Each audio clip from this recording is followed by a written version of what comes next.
La vitesse est limitée à 30 km/h. À partir du panneau? Oui. Réponse A. Non. Réponse B. Dans toute l'agglomération? Oui. Réponse C. Non. Réponse D.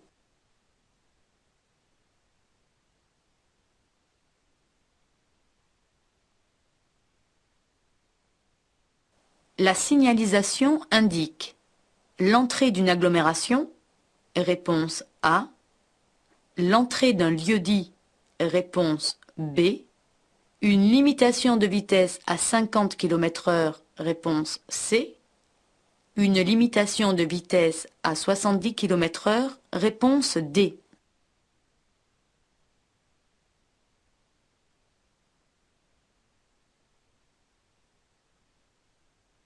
Il pleut. Je peux allumer les feux de brouillard arrière? Oui. Réponse A. Non. Réponse B.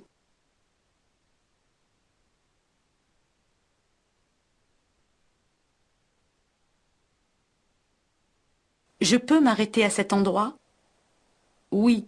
Réponse A. Non. Réponse B.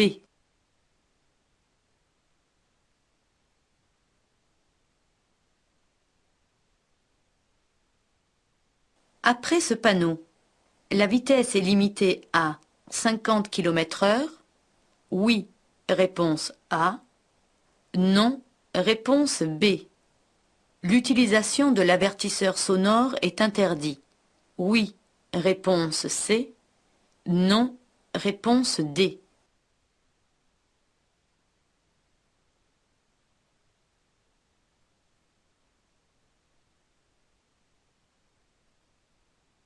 Entre les deux véhicules à droite, le stationnement est gratuit, réponse A, payant, réponse B, à durée limitée, réponse C.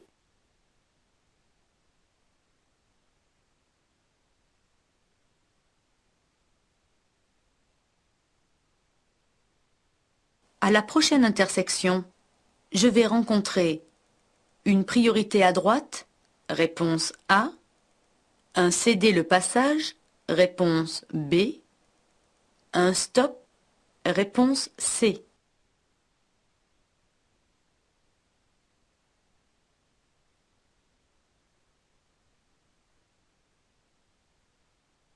À la prochaine intersection, je tourne à gauche. Je devrais céder le passage aux usagers venant de droite? Oui. Réponse A. Non. Réponse B. Venant de gauche? Oui. Réponse C. Non. Réponse D.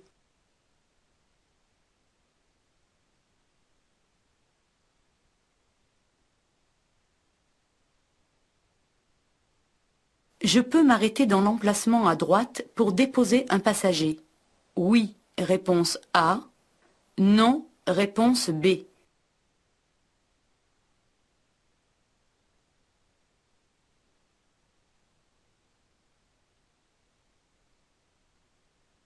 Je peux dépasser?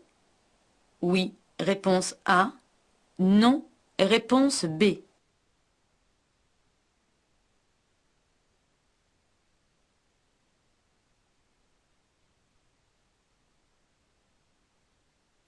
Je circule sur une route à caractère prioritaire? Oui. Réponse A. Non. Réponse B.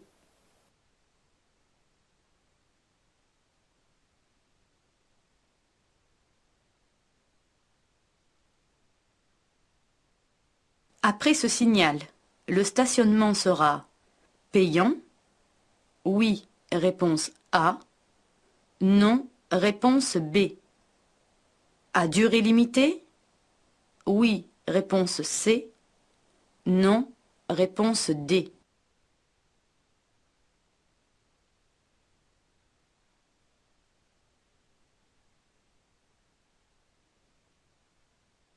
À la prochaine intersection, je vais tout droit. Je devrais céder le passage à gauche? Oui. Réponse A. Non. Réponse B. À droite? Oui. réponse C. Non, réponse D.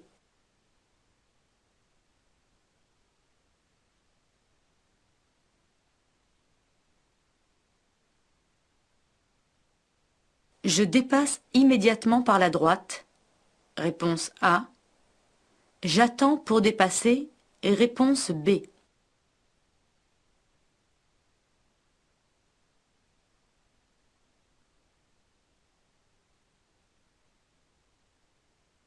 Après ce tunnel, je peux rester en feu de route? Oui, réponse A. Non, réponse B.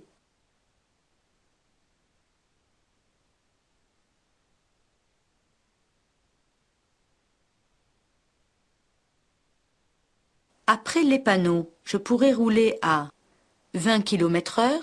Réponse A. 30 km/h? Réponse B. 70 km/h? Réponse C. 90 km/h? Réponse D.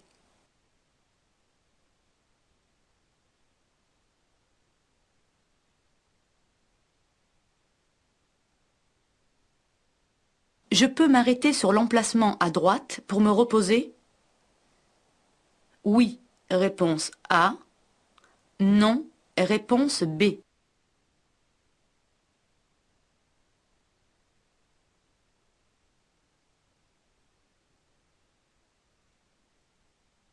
Je vais rencontrer des feux tricolores à 50 mètres?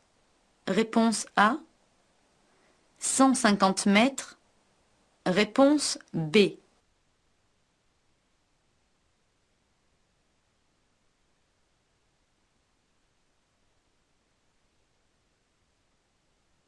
La roue de secours doit être gonflée à la même pression que les pneus avant. Oui, réponse A. Non, réponse B.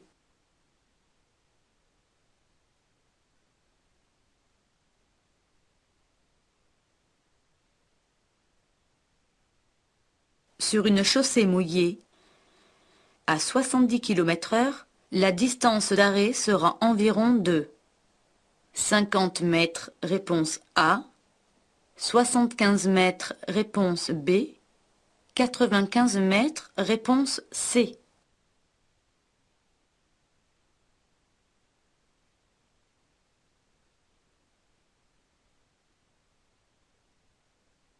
Je peux suivre le véhicule qui dépasse?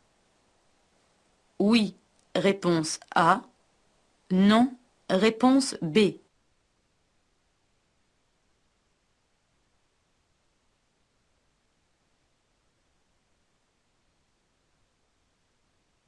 Je peux utiliser la voie la plus à gauche pour dépasser? Oui, réponse A. Non, réponse B.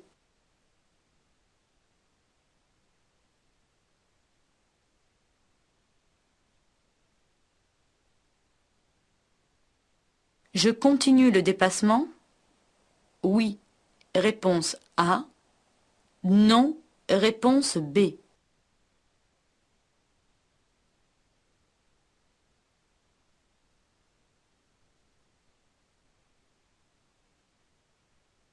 Ce panneau signale le passage d'animaux sauvages. Oui, réponse A. Non, réponse B. Il s'agit d'un risque permanent? Oui, réponse C. Non, réponse D.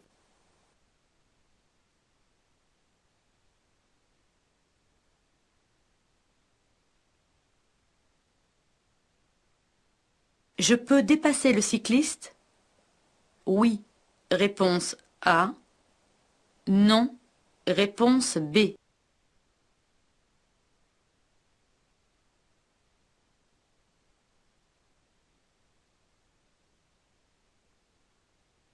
Je circule sur une autoroute?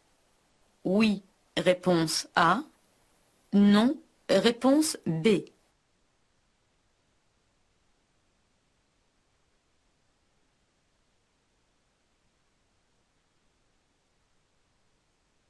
Je dépasse? Oui, réponse A. Non, réponse B.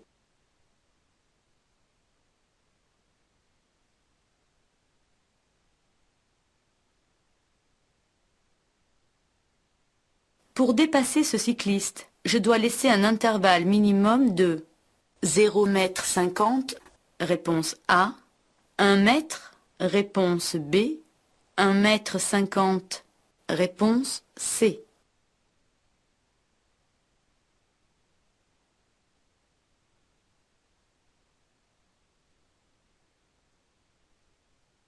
Je peux circuler. En feu de croisement, oui, réponse A. Non, réponse B. En feu de brouillard avant, oui, réponse C. Non, réponse D.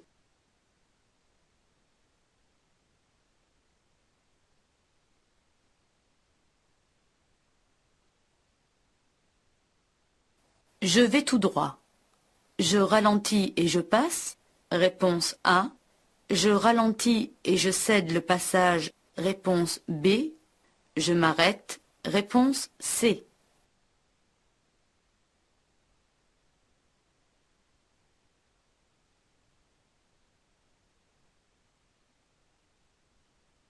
Je continue le dépassement, oui, réponse A.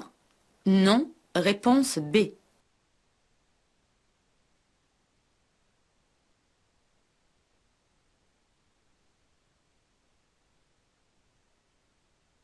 Je cède le passage à la voiture bleue, oui, réponse A. Non, réponse B.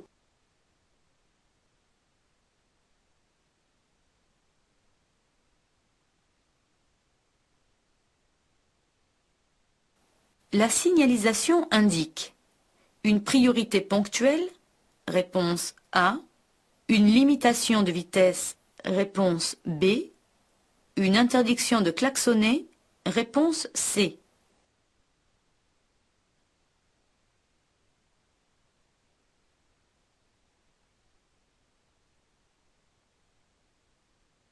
Je vais rencontrer un arrêt de bus, oui, réponse A.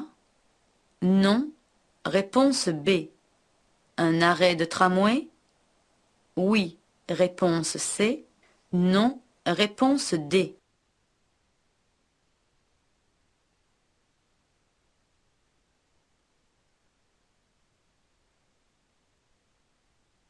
Je peux dépasser, oui, réponse A. Non, réponse B.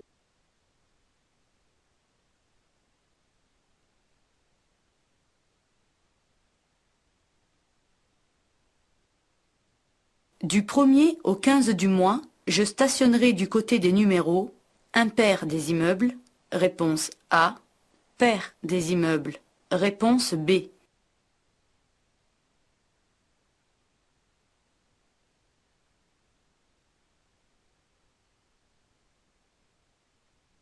Je circule sur une route départementale, réponse A, nationale, réponse B.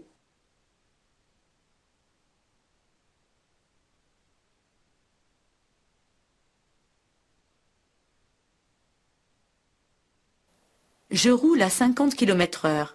La distance d'arrêt sur route sèche sera de 10 mètres, réponse A, 15 mètres, réponse B, 20 mètres, réponse C, 25 mètres, réponse D.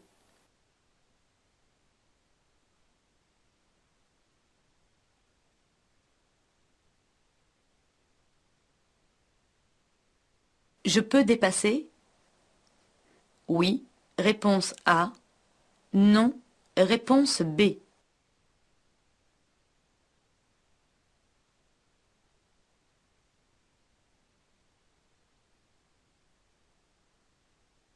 Je peux stationner juste avant le panneau.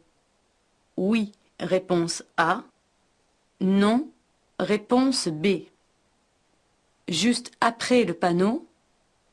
Oui, réponse C. Non, réponse D.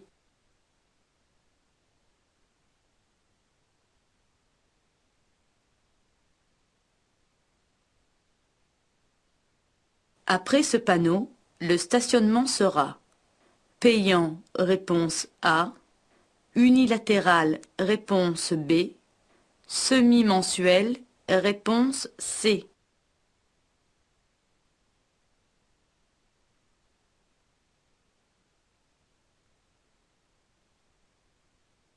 Dont les limitations de vitesse font partie, prennent effet à hauteur du panneau. De plus, lorsqu'un panneau de limitation de vitesse est associé à une entrée d'agglomération, il doit être appliqué dans toutes les rues de la ville. Ici, la vitesse est donc limitée à 30 km/h à partir du panneau et dans toutes les rues de l'agglomération de l'Anglade. Réponse A et C. Le panneau sur fond noir indique l'entrée d'un lieu-dit, c'est-à-dire un ensemble d'habitations. Contrairement à une entrée d'agglomération, la limitation de vitesse à 50 km/h n'est pas associée au panneau indiquant un lieu-dit. La vitesse à respecter est celle indiquée par la signalisation. Ici, je devrais donc respecter la limitation de vitesse à 70 km/h. Réponse B et D.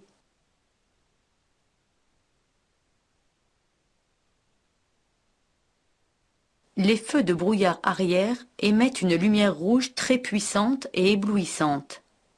Je ne peux les utiliser qu'en cas de brouillard et de chute de neige. Dans d'autres situations, notamment lorsqu'il pleut, l'usage des feux de brouillard arrière est interdit, car cela gênerait les autres usagers. Réponse B. L'arrêt et le stationnement sur les ponts sont considérés comme gênants pour la circulation. Je ne peux donc ni m'arrêter, ni stationner. Réponse B. Le panneau d'entrée d'agglomération suffit à lui seul à limiter la vitesse à 50 km/h et à interdire l'utilisation de l'avertisseur sonore dans toutes les rues de l'agglomération. Réponse A et C. Ce panneau indique la fin d'une zone de stationnement réglementée. Le symbole du parc-mètre précise qu'il s'agit d'un stationnement payant par horodateur. Entre les deux véhicules, je suis toujours dans la zone. Le stationnement y est donc payant et à durée limitée.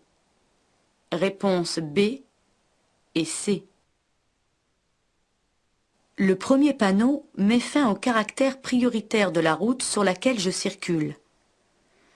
J'aperçois quelques mètres plus loin le signal qui indique le régime de priorité de la prochaine intersection. Il s'agit du panneau annonçant un carrefour à sens giratoire, communément appelé rond-point. Sur ce type d'intersection, je ne dispose pas de la priorité de passage. Je dois en effet céder le passage aux véhicules qui circulent déjà sur le carrefour. Cette règle sera rappelée par un panneau « Céder le passage » implanté à l'entrée du rond-point. Réponse B. Le panneau jaune et blanc indique que je circule sur une route à caractère prioritaire. Le panonceau schéma représente la configuration de la prochaine intersection. Il indique la direction que prendra l'itinéraire prioritaire, symbolisé par le trait épais, et celle de l'axe non prioritaire, représenté par le trait fin. Dans cette situation, si je tourne à gauche, je quitte l'itinéraire prioritaire. Je devrais donc céder le passage uniquement aux usagers qui circulent sur la route prioritaire, c'est-à-dire aux véhicules qui arrivent de droite. Réponse A et D. La ligne en zigzag jaune indique que cet emplacement est réservé à l'arrêt des autobus. Il doit toujours être libre pour permettre aux bus ou aux autocars de déposer et d'embarquer des passagers sans gêner la circulation. Je ne peux donc ni m'arrêter ni stationner, même un bref instant. Réponse B. L'axe médian est une ligne mixte. Je dois tenir compte de la ligne la plus proche de moi. La seconde concerne le sens de circulation inverse. Ici, je dois donc appliquer la réglementation associée à la ligne blanche continue. Étant donné qu'il est strictement interdit de la franchir ou de la chevaucher, je ne peux pas dépasser. Réponse B. Ce panneau en forme de losange jaune et blanc indique que je circule sur une route à caractère prioritaire. Il signifie que cette route est prioritaire à toutes les intersections. C'est-à-dire que je disposerai de la priorité de passage sur les véhicules venant de gauche et de droite, et ce, jusqu'à ce que je rencontre le panneau mettant fin au caractère prioritaire de la route. Réponse A. Ce panneau indique l'entrée d'une zone dans laquelle le stationnement est réglementé. Le symbole du parc-mètre précise que le stationnement y sera payant et à durée limitée. En effet, à l'horodateur le plus proche, je devrai payer un ticket qui indiquera l'heure à laquelle je devrai quitter mon stationnement. Réponse A et C. Le panonceau schéma, accroché sous le panneau de route à caractère prioritaire, indique la configuration de la prochaine intersection. Le trait épais représente l'itinéraire prioritaire. Les traits fins, les itinéraires qui ne le sont pas. Si je vais tout droit, je quitterai la route prioritaire, mais je ne devrai céder le passage ni aux véhicules venant de droite, ni à ceux venant de gauche. En effet, les usagers venant de droite circulent sur un axe non prioritaire. Ils n'ont pas la priorité de passage. Ceux de gauche ne me gênent pas s'ils restent sur la route prioritaire et devront me céder le passage s'ils la quittent. Réponse B et D. Lorsqu'un véhicule s'apprête à changer de direction, le dépassement par la droite est autorisé dans la mesure où les conditions de sécurité sont respectées. Ici, la voiture grise a signalé son intention de tourner à gauche. Mais je ne dispose pas d'une distance latérale suffisante pour dépasser en toute sécurité. J'attends pour dépasser. Réponse B. La nuit, lorsque l'éclairage public est continu et permet de voir distinctement à une distance suffisante, je dois allumer les feux de croisement. Après ce tunnel, j'aperçois l'éclairage public. Je devrais donc remplacer les feux de route par les feux de croisement. Réponse B. Le panneau 30 est un panneau d'obligation. Il indique une obligation de rouler au moins à 30 km/h. Le panneau 70 est un panneau d'interdiction. Il limite la vitesse à 70 km/h. Après les panneaux, je devrais donc rouler à une vitesse comprise entre 30 et 70 km/h. Réponse B et C. La ligne zigzag jaune et les pointillés épais indiquent que cet emplacement est réservé à l'arrêt des bus et des autocars. Il leur permet de déposer et d'embarquer des passagers sans gêner la circulation. Pour cette raison, cet emplacement doit toujours être libre. L'arrêt et le stationnement y sont donc strictement interdits. Réponse B. Les panneaux de forme triangulaire pointe en haut signalent un danger. En agglomération, ils sont implantés à 50 mètres du danger. Réponse A. Un pneu se dégonfle naturellement de 70 grammes par mois. Par conséquent, la roue de secours doit être surgonflée. Cela signifie que lorsqu'on gonfle la roue de secours, il faut ajouter 0,3 bar à la pression maximale indiquée par le constructeur pour les pneus avant ou arrière. Cette pression doit être vérifiée régulièrement. Réponse B. La distance d'arrêt correspond à la distance parcourue pendant le temps de réaction, à laquelle on ajoute la distance de freinage. Pour calculer approximativement la distance d'arrêt sur route sèche, il faut multiplier la dizaine de la vitesse à laquelle je roule par elle-même. Pour connaître cette distance sur route mouillée, je fais le même calcul et j'ajoute la moitié du résultat obtenu. Ainsi, si je roule à 70 km/h, la distance d'arrêt est égale à 7 fois 7, soit environ 50 mètres sur route sèche, et 50 plus 25 mètres, soit 75 mètres sur route mouillée. Réponse B. Je circule sur une chaussée à double sens de circulation.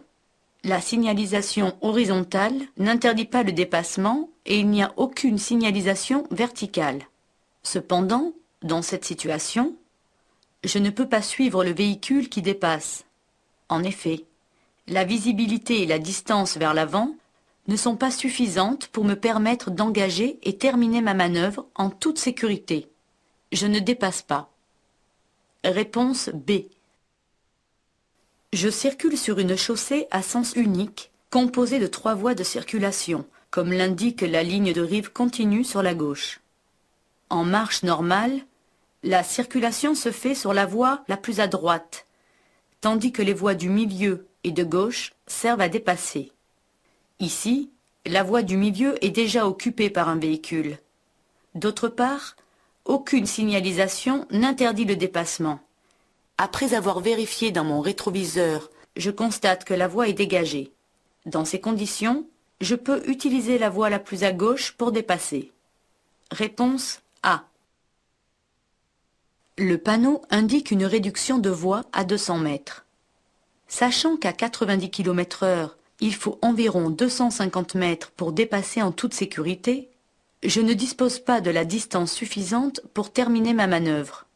Je renonce au dépassement et je me rabats derrière le véhicule gris. Réponse B. Ce panneau de danger alerte le conducteur sur le passage éventuel d'animaux sauvages. Il s'agit d'un risque permanent. À tout moment, un animal peut traverser l'autoroute. Dans cette situation, je ralentis et reste vigilant. Réponse A et C. Je roule sur une chaussée à double sens de circulation. La ligne médiane est composée d'une ligne d'avertissement et de flèches de rabattement qui annoncent une ligne continue. Étant donné la vitesse peu élevée d'un cycliste et le fait que celui-ci circule dans une voie qui lui est réservée, je suis sûr de finir mon dépassement avant la ligne continue, tout en respectant l'intervalle latéral d'1,50 m imposé hors agglomération. Je peux donc dépasser. Réponse A. Ce panneau, fin de route pour automobile, indique la fin d'une route à accès réglementé et non d'une autoroute. Ce type de route est interdite aux piétons, aux cyclistes, aux cyclomotoristes et aux véhicules agricoles. La circulation peut se faire à sens unique ou à double sens. Enfin, je ne rencontrerai pas de limitation de vitesse supérieure à 110 km/h, contrairement aux autoroutes où la vitesse maximale autorisée peut être de 130 km/h. Réponse B. Je circule sur une chaussée à double sens de circulation. L'axe médian est une ligne discontinue qui autorise le dépassement. De plus, je dispose d'une visibilité dégagée à l'avant comme à l'arrière, ainsi que toute la distance suffisante pour réaliser ma manœuvre en toute sécurité. Je dépasse. Réponse A. Lorsqu'il pleut, la visibilité est réduite. Pour être suffisamment visible pour les autres usagers, j'allume les feux de croisement que je peux éventuellement compléter ou remplacer par les feux de brouillard avant. Réponse A et C. Je peux observer que les véhicules venant de droite rencontrent un stop. Il est matérialisé au sol par une large bande blanche. Ils doivent donc marquer un temps d'arrêt et me céder le passage. Cependant, bien que je sois prioritaire, je ralentis pour négocier cette intersection en toute sécurité et je passe. Réponse A. Je circule sur une chaussée à sens unique, comme le confirme la ligne de rive continue sur la gauche. Je dispose donc de 2 voies de circulation qui facilitent le dépassement. D'autre part, dans cette situation, aucun panneau n'interdit ce type de manœuvre. Je continue le dépassement en restant toutefois attentif à bien respecter les limitations de vitesse indiquées. Réponse A. J'aborde un carrefour de type rond-point, sur lequel les usagers arrivent uniquement de gauche. Sur ce type d'intersection, je ne dispose pas de la priorité, comme le confirme le marquage au sol en pointillé et le panneau céder le passage. Je cède donc le passage à la voiture bleue. Réponse A. Le losange jaune indique une route à caractère prioritaire. Cela implique que je conserverai la priorité de passage à toutes les intersections jusqu'au panneau mettant fin au caractère prioritaire. Quant au panneau d'entrée d'agglomération, il s'accompagne, en l'absence d'indication contraire, d'une limitation de vitesse à 50 km/h et d'une interdiction de klaxonner, sauf en cas de danger immédiat. Réponse B et C.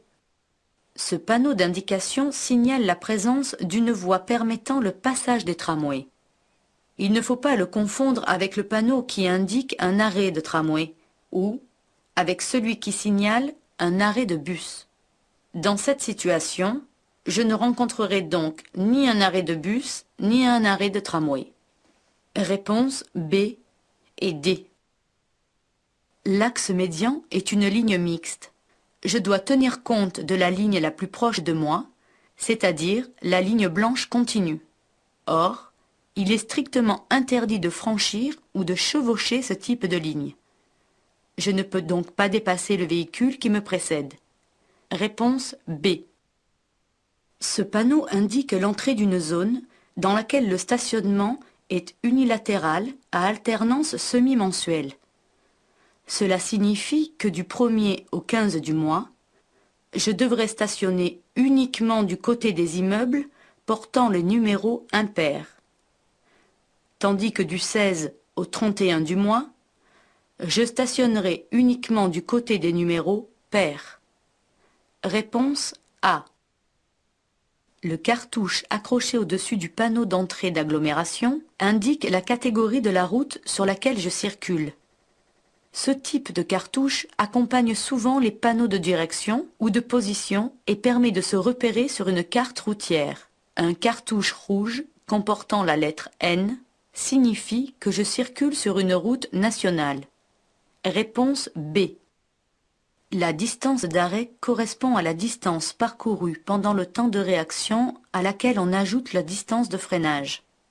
Pour calculer la distance d'arrêt, je prends la dizaine de la vitesse à laquelle je roule et je multiplie ce chiffre par lui-même. À 50 km/h, 5 multiplié par 5 égale 25. La distance d'arrêt sur route sèche sera alors de 25 mètres. Réponse D. La signalisation horizontale est constituée d'une ligne de dissuasion. Elle autorise uniquement le dépassement des véhicules lents ou roulant lentement. D'autre part, ce panneau interdit le dépassement de tous les véhicules à moteur autres que les 2 roues sans sidecar, et ce, quelle que soit leur vitesse. Il m'est donc interdit de dépasser ce véhicule. J'attends pour cela que la signalisation horizontale et verticale m'y autorise. Réponse B. Ce panneau interdit le stationnement. Le panonceau qui l'accompagne précise que l'interdiction indiquée commence à hauteur du panneau. Je ne peux donc pas stationner après le panneau. D'autre part, juste avant le panneau, j'aperçois une entrée privée. Dans ces conditions, le stationnement, donc, est également impossible à cet endroit. Réponse B et D. Le panneau carré, composé du signal d'interdiction de stationner, indique l'entrée d'une zone dans laquelle le stationnement est réglementé. Les nombres 1, 15 et 16, 31, qui figurent sur le panneau, signifient qu'il s'agit d'un stationnement unilatéral à alternance semi-mensuelle. Unilatéral parce que le stationnement se fait d'un seul côté de la rue à la fois. À alternance semi-mensuelle parce que la règle s'applique tantôt d'un côté de la rue, tantôt de l'autre, en fonction de la date. C'est-à-dire que je stationnerai du côté des immeubles portant les numéros impairs du 1 au 15 du mois et du côté des numéros pairs du 16 au 31. Réponse B et C.